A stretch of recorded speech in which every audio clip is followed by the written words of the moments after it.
కాలం అనేటటువంటిది పరమ బలవత్తరమైనటువంటి స్వరూపం. ఆ కాలమునకు ఎవరైనా వశపడవలసినదే తప్ప కాలమునకు వశపడకుండా కాలమును శాసించగలిగినటువంటి శక్తి ఎవ్వరికీ ఉండదు. కాలము మన చేతిలో ఉండదు.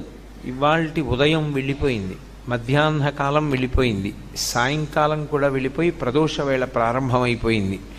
ఇప్పుడు నేను ఏదైనా వెనక్కి తేగలనేమో, కానీ ఇవాళ వెళ్ళిపోయినటువంటి ఉదయ సమయాన్ని కానీ, మధ్యాహ్న సమయాన్ని కానీ, సాయంకాల సమయాన్ని కానీ మళ్ళీ వెనక్కి తెచ్చుకోవడం అనేటటువంటిది సాధ్యమయ్యేటటువంటి విషయం కాదు. కాలోహి బలవాన్ కర్త.